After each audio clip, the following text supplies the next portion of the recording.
আপনি যেটা বলছিলেন যে শাকিব খানের মতোই, কারণ যেহেতু পরিবারের মানুষ অনেক কিছু আমার ইন্ডাস্ট্রিতে আসাই তো আসলে ওনার হাত ধরে, এত বড় একটা ইন্ডাস্ট্রিতে, ফিল্ম ইন্ডাস্ট্রিতে আমার পথ চলাই ওনার হাত ধরে, আমি বরাবরই বলি। এবং অনেক কিছু শিখি তার কাছ থেকে। সবচেয়ে বড় জিনিস, আমি এটা আগেও বলেছি, যে উনি সবসময় বলেন যে সব প্রশ্নের উত্তর দিতে নেই, তোমার কাজটাই তোমার প্রশ্নের জবাব হয়ে থাকবে।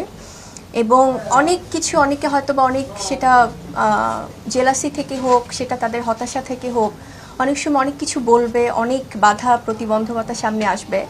সো জাস্ট ইগনোর, তুমি যদি ওগুলো জবাবই দিতে থাকো তাহলে কাজটা কখন করবে?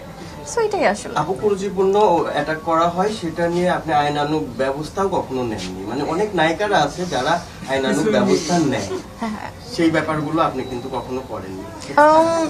না, এই পয়েন্টগুলো আসলে খুব সুন্দর, কারণ আমার মনে হয় যে সাংবাদিক ভাই বোনেরা তো আমাদের পরিবারের মানুষ, তাদেরও হয়তো অনেক সময় তাদেরও গায়ে লাগে যে আপু কেন ব্যবস্থা নিচ্ছে না।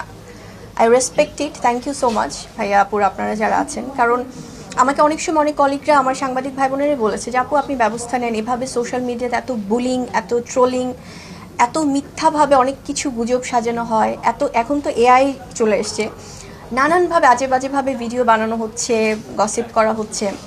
আমার মনে হয় যে কখন আইনানুগ ব্যবস্থা নেয়নি, বাট এটা আসলে নেওয়া উচিত, কারণ সাইবার ক্রাইম আছে আমাদের বাংলাদেশে। আমরা অবশ্যই আমাদের দেশের আইনের প্রতি শ্রদ্ধাশীল, কারণ অনেক সময় আমরা অ্যাভয়েড করতে করতে হয় কি এগুলো মাথাচাড়া দিয়ে ওঠে। কারণ এখন তো যেহেতু ভিউ ব্যবসা একটা ব্যাপার এসছে, ডলার ইনকাম করার, সো জানে যে পজিটিভ কোনো কিছু বললে হয়তো বা তাদের ভিউজ হবে না, যত নেগেটিভিটি স্প্রেড করবে, মিথ্যা কথা বলবে, এআই দিয়ে ভিডিও বানাবে, গুজব ছড়াবে,